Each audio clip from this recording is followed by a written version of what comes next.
Channel Pika and Pikachu blog. আজকে মঙ্গলবার, আজকে একটু বেশি টাইমে পিকার কাছে ছিলাম। পিকা বলছে আমি পাগল হয়ে যাচ্ছি। আমি বলছি তুই তো পাগল এমনি। ঘুম থেকে উঠে মাথায় টুপি পরে কি করছি দেখো। একটু যে দাঁত মাজবো শান্তিতে তাও হবে না, পিকা এসে ভিডিও করছে। আমি বলছি তুই কি দাঁত মাজিস না? তুই দাঁত মাজিস না বলে আমি কিরম ভাবে দাঁত মাজছি তুই শিখছিস, তাই জন্য ভিডিও করে যাচ্ছিস। সিসিটিভি লাগিয়ে দেখো দাঁত মাজতে মাজতে আমি বাথটাবের কাছে নিয়ে চলে এলাম। এই দেখো আমার বাথটাব পাইনি, কি আর করবো, এটাই আমার বাথটাব। দুঃখ করি না আমি জীবনে, তা পরিবারের দায়িত্ব তো আমার কাঁধে। দেখো দাদা একটু কাছ থেকে এসছে, দিদা যে একটু জলটা এগিয়ে দেবে তা না, নিজে মাজা ধোয়া করছে। পরে মাজা ধোয়া করবি বাবু, এখন জলটা এগিয়ে দে তা না, নিজে এত করে আবার আমার থেকে ব্যাগ কাটছে। আমি শেষ পর্যন্ত জলটা এগিয়ে দিলাম, কি আর করবো। এভাবেই আমার সকালটা কেটে গেল। আমি কিন্তু এমনি টাইমে ফোন দেখি না, আমি একটু ভালো ছেলে আছি। দেখো মায়ের কোলে খাবার সময় আমার ফোনটা লাগবে, একটু শর্টস দেখে নিতে হবে। পিকার কেকের কাটছিল বলে আমার পিছনে একটু সিসিটিভি দিতে একটু কম করেছে।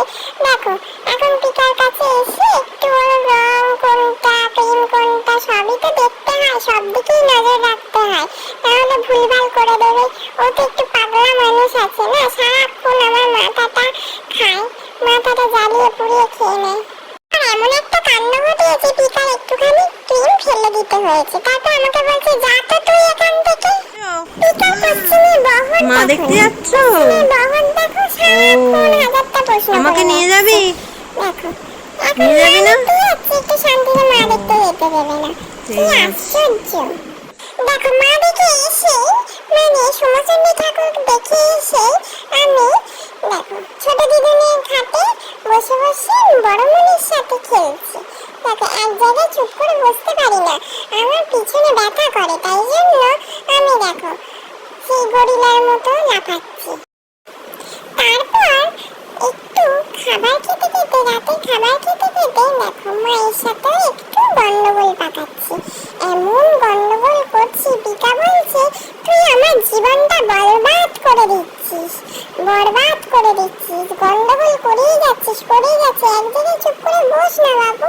আমি তখন পিকাকে বলছি তুই এক জায়গায় চুপ করে বসে আছিস তো, চুপ থাক, আর সারাক্ষণ ভিডিও করে করে আমার মাথাটা খেয়ে নে, তুইও তো আমার জীবনটা বরবাদ করে দিচ্ছিস। তাই বলে পিকার সাথে আমার ঝগড়া মারপিট বন্ধুত্ব সবসময়ই হয়, আর এমন ভালোবাসি, তখনও কেউ আমাদের মধ্যে বন্ধুত্ব কি মারামারি হয়েছে সেটা বুঝতেই পারবে না।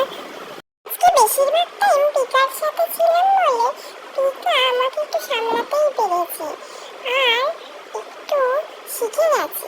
তো আমার গন্ডগোলে সারাদিন পরিবার কিরম পাগল হয়ে যায় দেখেছো। আমার ভিডিও ভালো লাগলে please subscribe my channel. Thank you.